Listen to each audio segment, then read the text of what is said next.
I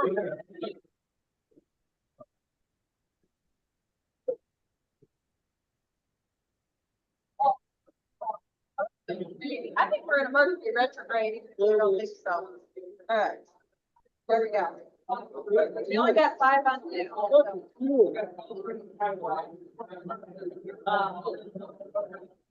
Yeah, innocent, we haven't experienced anything. He said it before, so.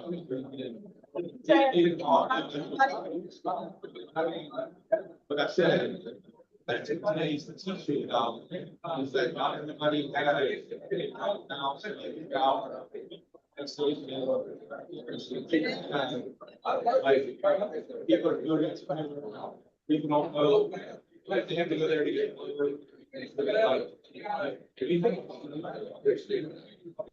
Understand that and understand that, but people are also people, and how close any of us could be to that, and like. Everybody's like that, Yeah, I'm scared. I'm dropping my phone rates in like 1 minute. Did you try the chicken salad? What'll happen? Do you like it?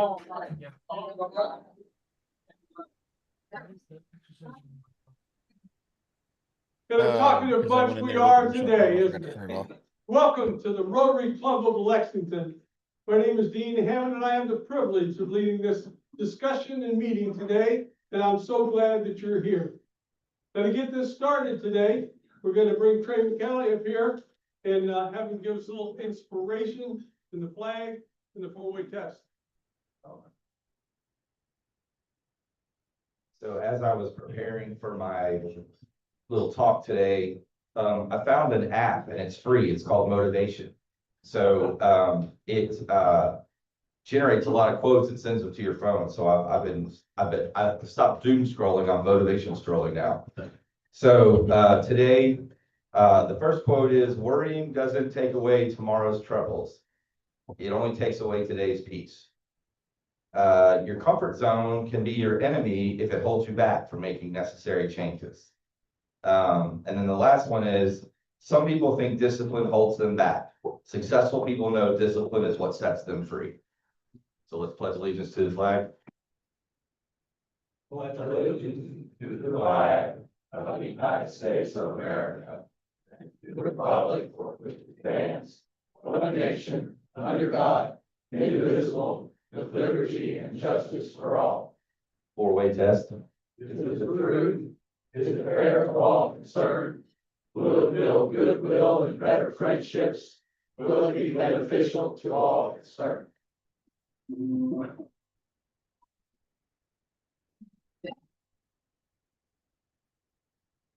Get those last couple of statements done. There we go. And I'd like to bring Michael Morrill up here.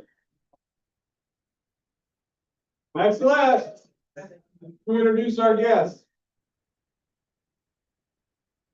I want to welcome everyone today. We have some visitors with us.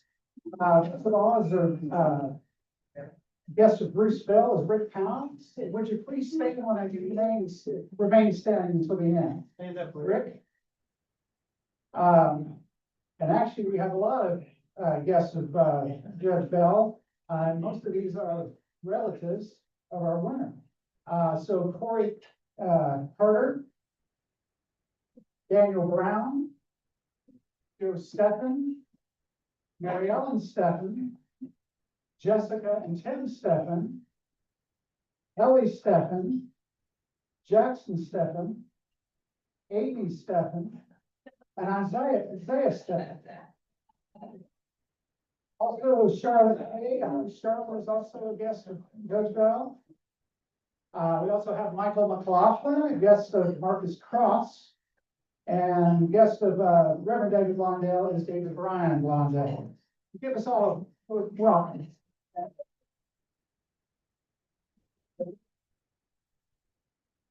And we have two visiting Rotarians from Tierra Verde, Florida, Ed Krause. Hi. And Sherry Krause. Hi. Thank you all for being. Well, that's a lot of guests today. That's wonderful. We keep that going. Today, I'm gonna talk about birthdays, for, last week, because they were missed. Larry Spell, Cole Lamb, Dan Kett, and Barry Stumbo was the birthday boy last week. This week and next week, however, Abby Vaughn, Rob Kirkpatrick, Sharon Reed, Ron Hartzler, Sam Burchett, Augusta Julian, and today's birthday boy is Edwin Gibson. Good hand.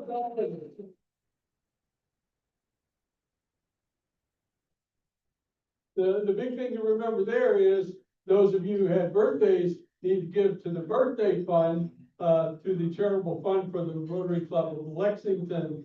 So you need to give your age to the fund. And now it's time for the gambling part. Don't put that on the video, okay? And ask Brett Anderson to be up here too, and he doesn't need any instructions. All right, we're looking for the. There's the winner. All right, I'm actually gonna hold that, all right. And we're looking for the ace of diamonds, last four digits. 0548. 0548. Oh, we got one, Duncan coming up, and then in the event Duncan doesn't win, 0514. 14, hey, looking for the eighth. The pot is what? 1307. Getting close. Here's $1 back. I'll change. All right, Buzzy. I want Doug to pull the card. Doug, come on up. Go ahead over. Where's Doug? Right over here. Oh, this way, sorry. That's a lot of pressure, Doug. Come on, Doug.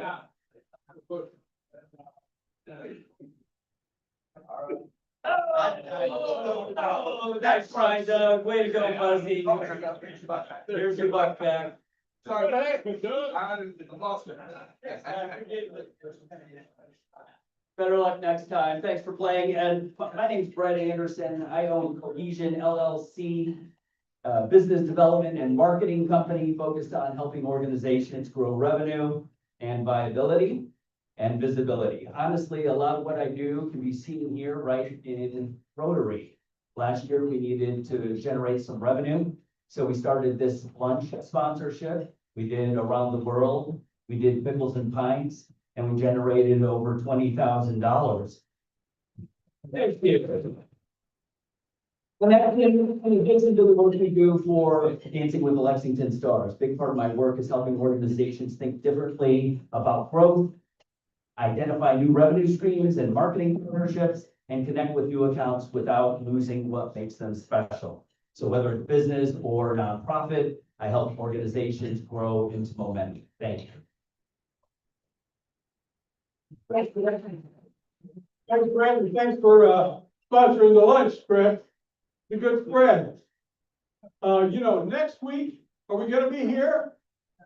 No, I gave you the answer right. But I'm gonna have Susan Adams come up and tell you what we're supposed to be doing next week. All right, Susan. Right, tell you about next week and a little preview for June. So you have one more week to buy your tickets to go to Lexington Legends. Rotary's going to be up in the suites, and we hope you'll join us up there. The game is at 6:45. I think the gates open by 5:30. So we can get in and get up there, and you can just have a server bring you whatever you want. You don't even have to go stand in the concession line. And then in June, we have a very unique opportunity to be having our picnic at Gatton Park. So we will actually have our seating for the picnic on the stage in the amphitheater. The room right behind it is where we're going to have all the food. It's a climate controlled room. We've got all the drinks, bars, everything is going to be right there around us. So it's going to be very unique to have a picnic there. And we just want you to come and enjoy. We're bringing Visitor Smokehouse Barbecue, and we hope everybody will bring a side dish. So both of those are on your table. We want you to sign up now.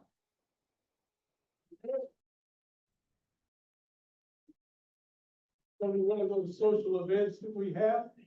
She engineers it, so, we really have a lot to be thankful for with Susan working on that for us. The other thing is the Dancing with the Lexington Stars. Is it sold out? It is, but you can still bring what? Right. And the other thing is, and for us, yes, go ahead. After this, one more meeting to bring bourbon. That's next week, or the week after, forgive me. That's the last week you can bring bourbon. The week after next, bring bourbon. Yes, That's the last week. yes. So you gotta get your quota then. Susie, Come pick it up from you. very good. Susie will personally. From you. I should do that. And, also, our service project for, May is to volunteer at the dance. And if you want to volunteer at the dance, who do you talk to? Susie Bastion, that's right. Very good. Now I'd like to bring Paul Stanley up here for some presentations.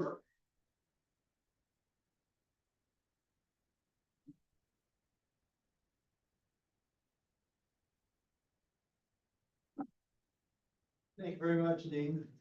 Last week, we talked about giving and why we give to the Rotary Foundation. And we recognized at that time Chris Campbell, Sean Lyons, and Bill Wilson. This week, we're going to recognize more people. In the following weeks, we'll recognize even more. This week, we want to recognize Bill Blaine. Did you come up? I'm sorry, Brad. Brad Blaine. He's on my golf team. I don't even know his first name.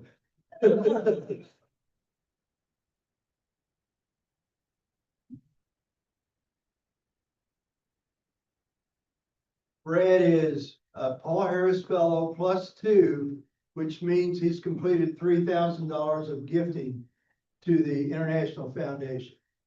Brad,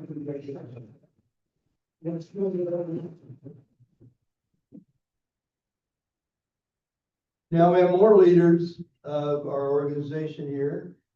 Susan Adams. Susan, please.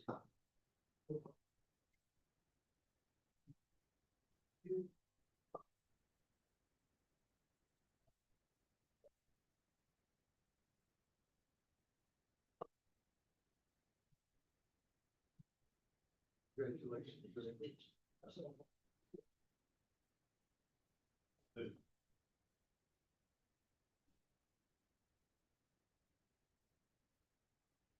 Susan and the following people are all Paul Harris Fellow +3, which means a $4,000 contribution. Lyle Hannah.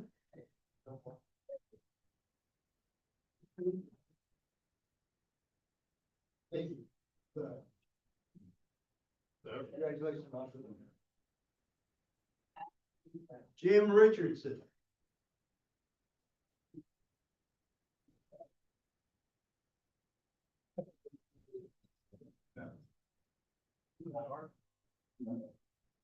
Bill Strauss. Who's Bill?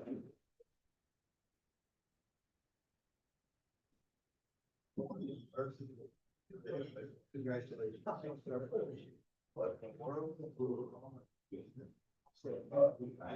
And I don't think John Ward is here today. I didn't think so. Paul Chudy, Paul Harris Fellow +4.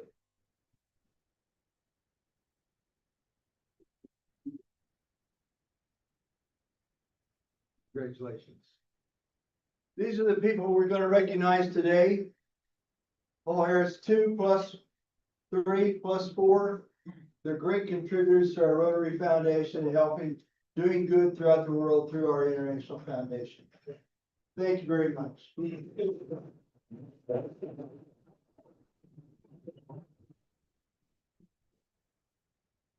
If you will look at your table, you have information on our matching program.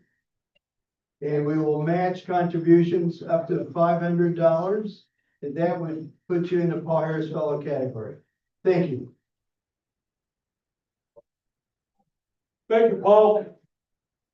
Paul's really been active in getting all these, awards handed out, and these Paul Harris Fellowships are really important because it shows us supporting the International Foundation.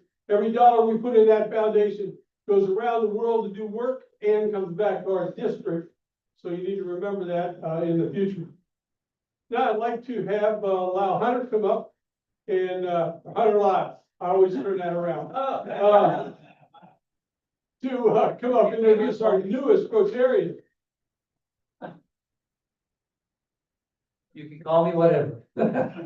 So anyway, I'll try to talk in a very short way here. I could talk forever, probably. Some of you know me, know that's true. So the other day I was out and someone said, Arthur, and they call me that for the rest of the hour. So you just never know. I'd like to introduce someone really nice who we got to know her through Arthur Murray several years ago, actually, and had the privilege of being a teacher. And she danced beautifully. Then we got to know her, and she's one of the rare people that exemplifies service over self.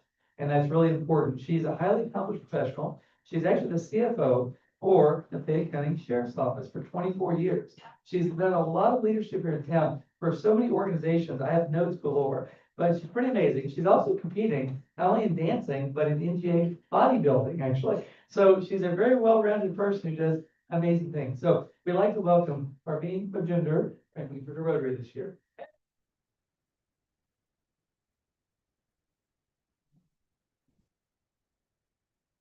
Okay, try to make that short.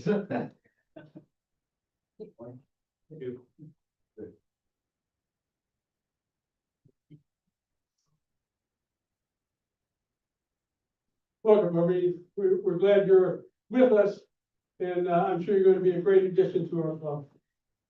And now, without further ado, I'd like to bring our very own Bruce Bell up here to introduce the proceedings.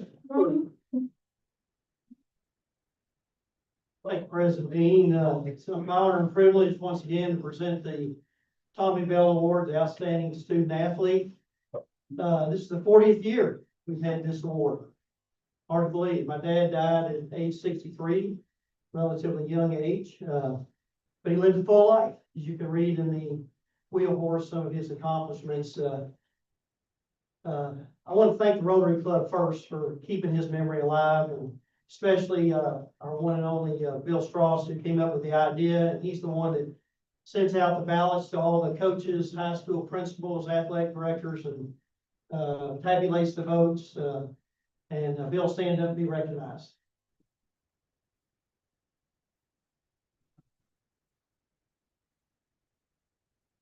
My dad was most well known as an NFL referee, and decided to put this one up here today. That was one of his crews, and they became really close, just like an athletic team. They became really close, and in the NFL, you stay with the same crew the whole year.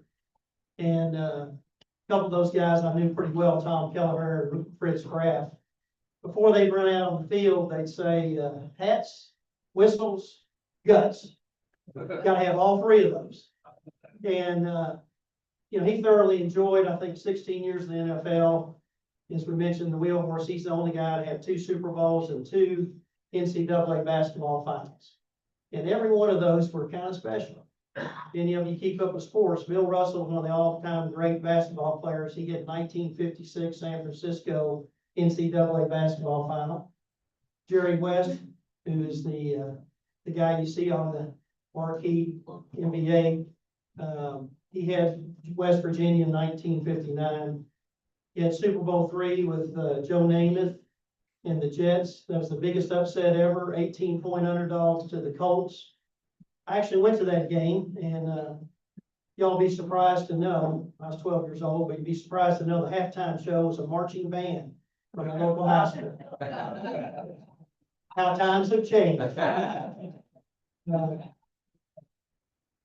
He also had Super Bowl VII, which was the last undefeated NFL champion, the Miami Dolphins.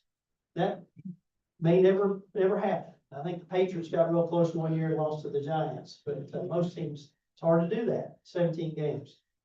But Dad lived a full life. He was an outstanding lawyer here in Lexington, got the Outstanding Lawyer Award one year. He was very much a community leader, president of the Chamber of Commerce. He was very involved in the UK. He was a World War II veteran. His plane got shot down and he had to parachute out. World War II, and survived that. But, he loved, his community. He was, very involved in all kinds of charitable activities, and he was in this Rotary Club. I always say the best thing about him, he was a great dad. And, our speaker here today, we'll get to him in a minute, but we talked about that, how fortunate we were to have great dads. And, I just, every day, even my job as a judge, I see this and how fortunate I am to have great parents. But this year, we're gonna move on to the award. And it's kind of special. I played basketball at Henry Clay. We've never had a Henry Clay basketball winner in 40 years. This year we do. And, this winner is a senior at Henry Clay High School. He's got a 4.0 GPA. He, is in honor society. He's fed the homeless through his church. His senior year, this past year, he averaged 21 points a game, and he was two-time All-City, All-Region. This year, he was, well, three-time first-team All-State, academic All-State. He was second-team All-State basketball. He's the 5th all-time leading scorer at Henry Clay High School. That says a lot. We had some pretty good ones. You actually scored more than I did. This year's winner is it's going to the Air Force Academy. They'll play basketball. I think that's the first Air Force Academy.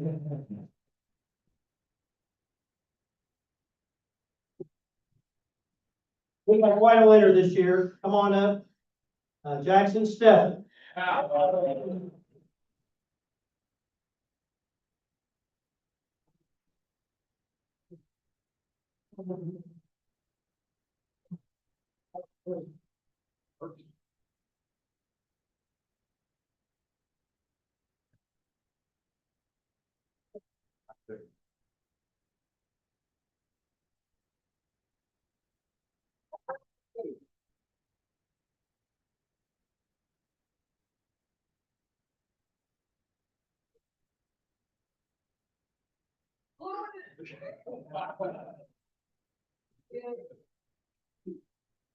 First, I'd like to thank the Rotary Club for sponsoring the Tommy Bell Award and everyone involved in Fayette County Athletics. This is such a special honor, especially considering all the incredible athletes who have won this award before. I want to thank my amazing parents, Jessica and Tim, for inspiring me to always pursue my absolute best. Thank you to my grandparents, Joe and Mary Ellen, for coming to every single game this year, no matter how far the drive was, and being my biggest supporters. I also want to thank my coaches, Coach Brown, my teachers, and all my teammates at Henry Clay for challenging me every day and helping me build a strong foundation for my future. One of the main things sports have taught me is to always stay humble. My dad always told me to stay patient because the game will always humble you. Through basketball, I learned to trust the people around me and play for something bigger than myself.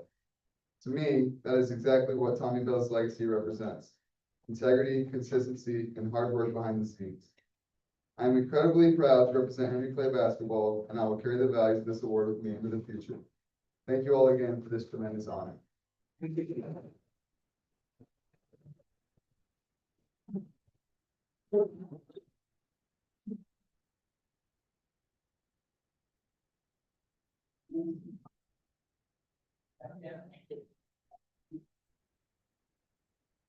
My dad was very proud. He went to Henry Clay also, and he played basketball, football, and ran track. And that's something our speaker did. 3 sports in high school. That doesn't happen much anymore. Baseball, basketball, football. Bryan Station High School. Most of you know Doug Flynn, no stranger, but he's known for being, probably most well known for being a part of the Big Red Machine Cincinnati Reds when they won 2 World Series. I was thinking about this, I think you were the first Lexingtonian to ever win a World Series. I don't know anybody else. Sid? Really? Okay.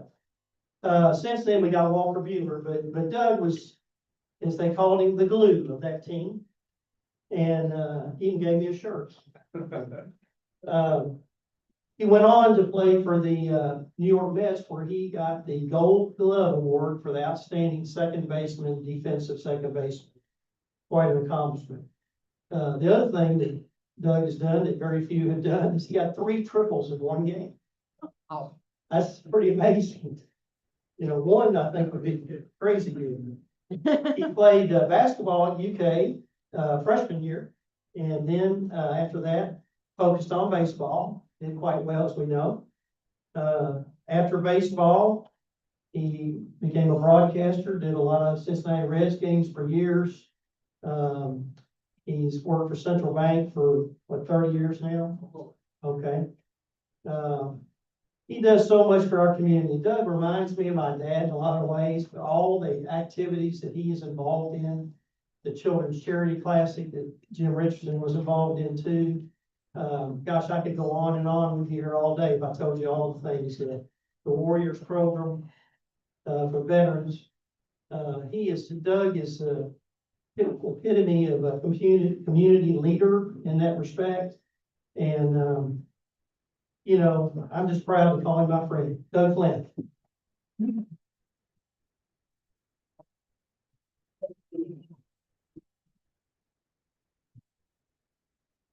How's everybody? I feel like I'm talking to just a room full of family members here. I know so many people in this room, and no, that's not true, because I like most of y'all more than my family. What a great award that you're getting for representing this man right here. I pulled up a 13-minute video of Tommy Bell before I came in today, just to sort of refresh myself. And it just reaffirmed everything that I remember about him. The integrity, he just had class. I remember every time he'd do a first down, he'd hit that bit, boom, and point it first down. And I really watched him on TV, I think, before I got to know him as a person.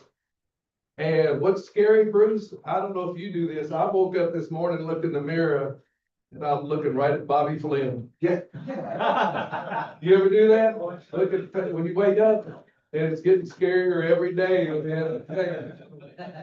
But that award's very special. I mean, it represents somebody in this town. I think in my lifetime growing up in Lexington, when I think of the person with the most integrity that I've ever been around, it would probably be this man right here.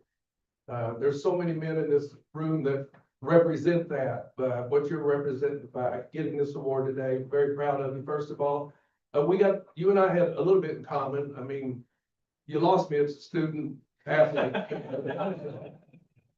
So, you know, I played 3 sports here in this town, and I was so good that I got 0 scholarship offers. I didn't do that. And that's what people say. Well, what was your toughest choice? I said, I don't know, Army or Navy. Oh, you were going to go to West Point. No, it's whether to enlist in the Army or the Navy. Because I really didn't know what I was going to do out of high school. And, you know, I did get a chance to come over here and play basketball only because the kid that was supposed to play guard on the UK basketball team got drafted by the Cleveland Indians. And so they had signed 4 guys. They really didn't have a ball handler. And Joe Hall called me one day, and I was at home where I lived most of the time. And he said, "Hello, Doug, this is Joe B. Hall." And I was, "Yes, sir." He said, "We'd like to talk to you about playing basketball for the University of Kentucky."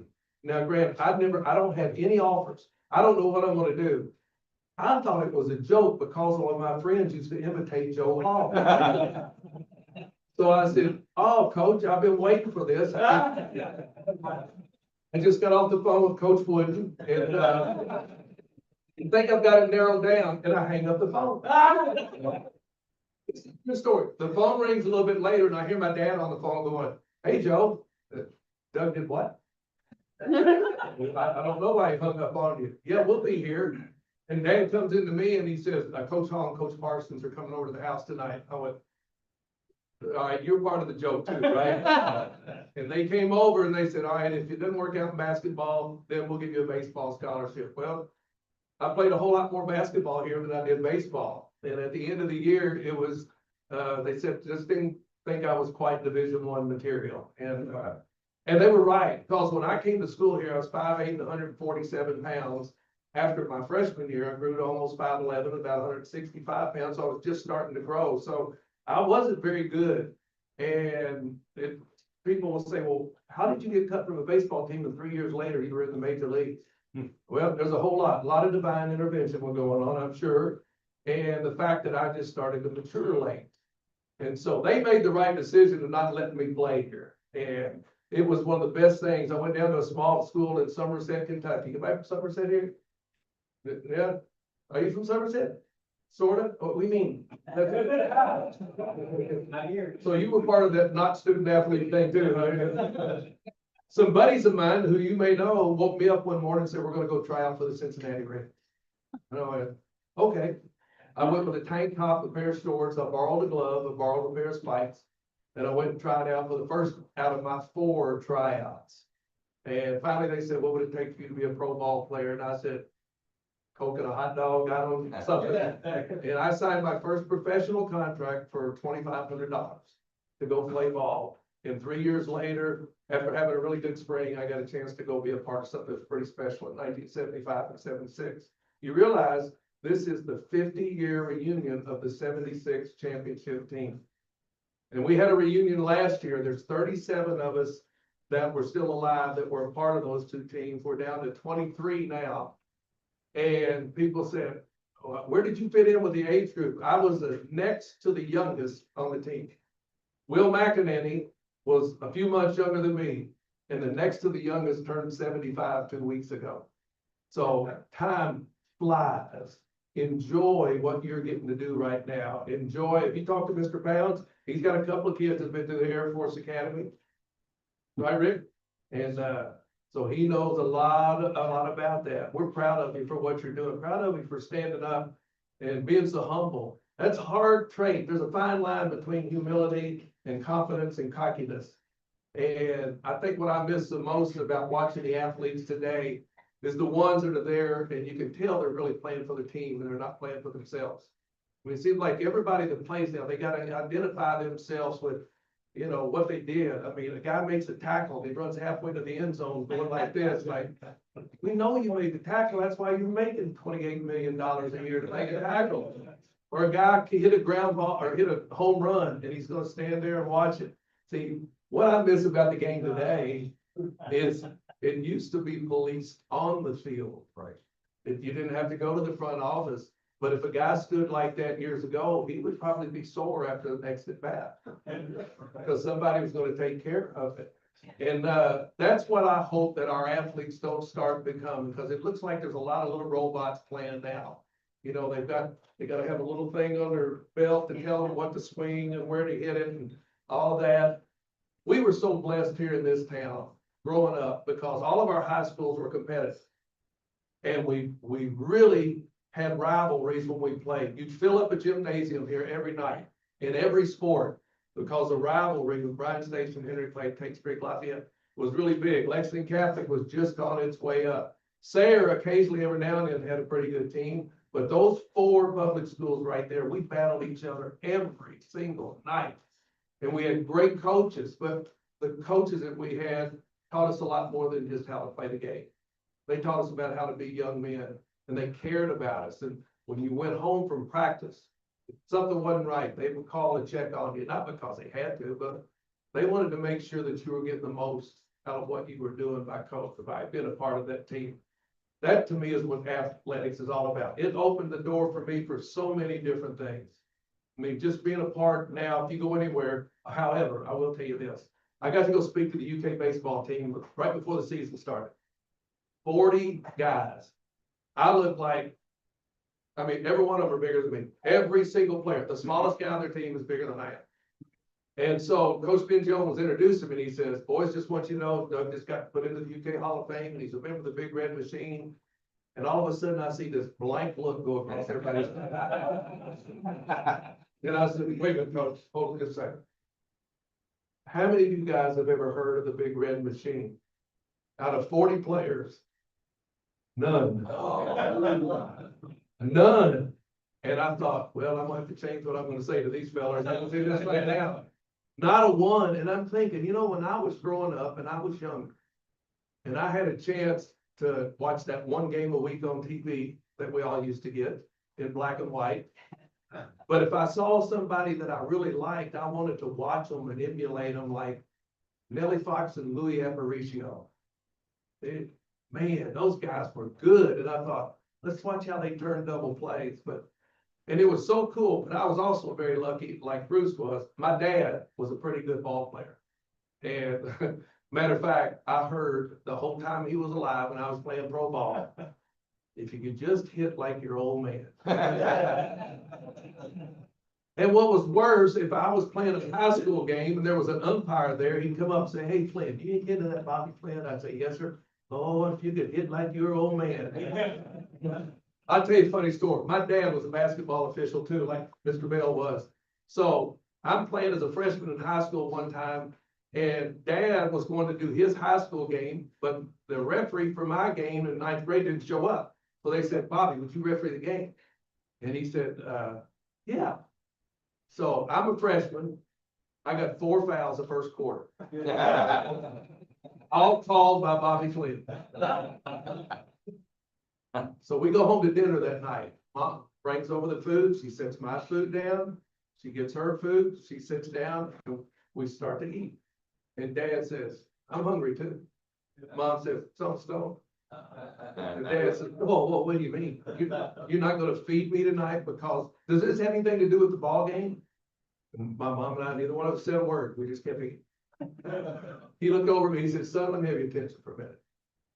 He said, are you mad? I said, Dad, you called 4 fouls on me. That guy was holding me on every play where I couldn't go around. He said, well, son, I wasn't trying to teach him anything. I looked at Mom and I went, you got anything? I got nothing. That's the way he would teach me lessons. Like if I'd come home and didn't quite get to a ball that he thought I should have had, he'd make a little comment about it. He says, obviously, did you not get a good jump on that ball? But then I found out later he was really good. He played a year with the Brooklyn Dodgers organization, Class A ball in Hazard, Kentucky, with a guy named Johnny Padres, who was pretty good. Dad hit 345 there. They wanted him to come back another year, but Mom had 4 miscarriages, was pregnant with me. So they left Hazard, came back to Lexington, and he went ahead and played some amateur ball after that. But he basically gave up his career so that I would have a chance. And, you know, for parents back in those days, and I'm sure it's the same now, when you go to the ballpark, you've got a carload of kids. You're giving up so much of your life, and you'll appreciate that. What your folks are giving up, but they may not act like it, but they're giving up a lot just so that we have an opportunity to go to the ballpark or go to basketball practice or have everything ready when we needed it. That was a special time back in those days. And the one question I probably get asked the most, would you like to be playing now? My first year, I made $16,500. First year player this year made $785,000. The average when I got out was $286,000. The average now is $4.4 million. Yeah, maybe. Yeah. Maybe. But it wasn't about the money back in those days. As you know, we were making the same money that probably the average person was making. And the Reds, been known as the cheapest organization in the world, gave me the minimum salary for 3 straight years because they had control of us for 6 years. And it wasn't until I left and went to New York and everybody said, what was that like? It was different. I had 2 cars stolen. And that's what I tell those New Yorkers, you know, they say, good, now you got traded for the franchise, Tom Seaver, you and Steve Henderson and Danny Norman and Pat Zachary. I said, and a Ford Bronco and a Corvette. That's what we threw in. But it gave me an opportunity to be an everyday player. But the one thing that I've always really relished is coming back home. Come back home to the people here in Lexington, you know, who've been very supportive of me in so many ways. Jim and I did that tournament for I don't know how many years with Children's Charity. And I miss it. We're too old to do it again. But we did it for, it was a 41-year-old tournament that raised about 17 million for kids charities around Fayette County. One year when the county was in trouble and they were struggling with the budget here in the city, they asked us if we'd pick it up, and so we did for a little bit on some of the charities that went off. What you do here with this committee, it's gonna be returned to you 50 times fold, because you can get involved with something like this so that you can give back. And that's what you folks do. And when Bruce asked me to come over today, I love Bruce. We've known each other a long time. I think we were brought up about the same way. I didn't like it that he went to Duke, but you know, they were pretty good when he was at Duke as well. And he was a really good athlete, or he wouldn't have got to go there and play basketball. But we were blessed to have parents who weren't afraid to give back. You never heard, I know when I was growing up, Dad, I never heard him talk about not having anything. He just, if he didn't, he'd go work. And someone told me, said, you know, when you grew up, the one thing you had in your house that my family always envied is that there was always so much love. And I can remember our doors staying open right up until the time we had to move Bob and Dad out. So if you were in town and you were a friend, come on by. The refrigerator was open. She always had bologna and something there. And my freshman year, we about got eaten out of house at home because I had Jim Andrews 6'11", Larry Stanford 6'7", Dan Perry was 6'8", Steve Fenora was 6'4", and they didn't like eating on campus, so they ate at our house every night. And I really, you know, was blessed to have an opportunity to do that. But you know, when I think about Tommy Bell, it's not about football refereeing. It's not about being an attorney. It's not about all the things he did. The main thing that was so important for him was the Fellowship of Christian Athletes. And he was so instrumental in starting that here in this area. And it started as a small group. In this past week or a couple of weeks ago, they had probably 400 people that were at an FCA banquet with a staff now of 20-something that are getting into schools and talking to kids about things that are important. And that's why I respect him so much. God's been so good to me. It would be impossible to count all the blessings that I've had just because of what the Lord has allowed me to do. So today, you're looking at someone I hope that I can try to be more humble than my wife says that I am. And that you will find even more ways that this group that you have here will be able to give back to others. Before I just shut her down, we got just a couple minutes. Does anybody have any questions? Yes, sir. Hi, John. Hi. Last time I asked you about that integration in Bobby Flynn, but the time I want to ask you about your friend, my favorite for the whole thing should be Pete Rose. Could you say something about You know, Pete introduced me to my wife, and I still like him though. Yeah, we've been. I'm so bold when she's not here. 44 years I've been married, thanks to Pete. There was a time when he made the mistake of gambling that I said no, because then you have to go home to your kids and you have to say, it's okay to break the rules and it doesn't apply to you. Pete broke a rule that's been in baseball for years. However, if you turn on TV now, in between innings, they'll come on and tell you how much you can bet on the 3 hitters that are coming up to get a home run or a base hit or a strike. You know that little square, Bruce and I have talked about it, the little square that you see on TV for the strike zone? Has nothing to do with baseball, in my opinion. Has everything to do with gambling. They're betting $1 million a pitch in Major League Baseball this year. So now you can have a definitive strike or not, and that's where they're making a lot of money. So I've changed my mind, John. If baseball is going to be that hypocritical and think that they're going to make a bunch of money, put the guy who's got 4,256 hits into the Hall of Fame.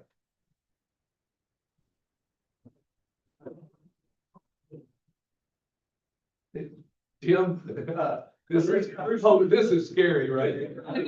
Letting Jim Richardson ask you anything.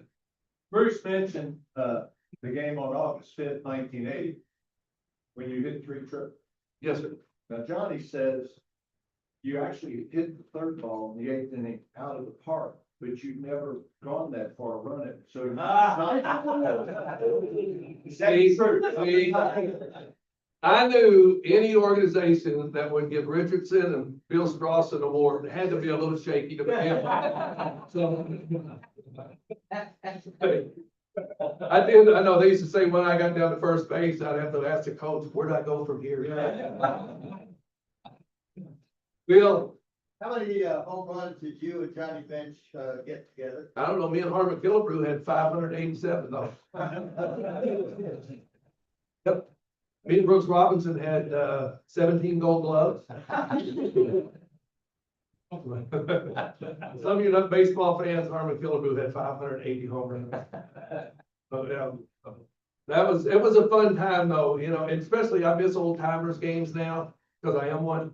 And, just don't go, they used to have them, and I'd sit on the dugout and wait for some of the older guys to come through, and like Bill Mazeroski and Bob Feller and all these guys, and sit and just listen to their stories. And I thought, man, they all rode on trains, they had it rough, a lot of those guys back in those days.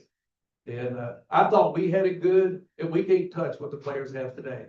They can eat 3 squares at the ballpark every single day. They don't have to pay. My first year as a pro ball player, I made $500 a month. Now they make 26,000 a year, and they don't have to buy their underclothes like we had to. They don't have to buy their equipment like we had to. They don't have to pay for breakfast or housing like we had to out of that 500 a month. So things are a lot better for the player today. But the thing that I really miss and don't like is the lack of respect that the player today has for the former player. It's not very good. We saw that when we went up for our 50-year reunion, that the players today, they just kind of look at you like, we got a game, get the old folks off the field. And, so, and I hope that I never forget that either. I see you coming, the music's playing. Hey, once again, thank you so much for allowing me to be here. Congratulations. Thank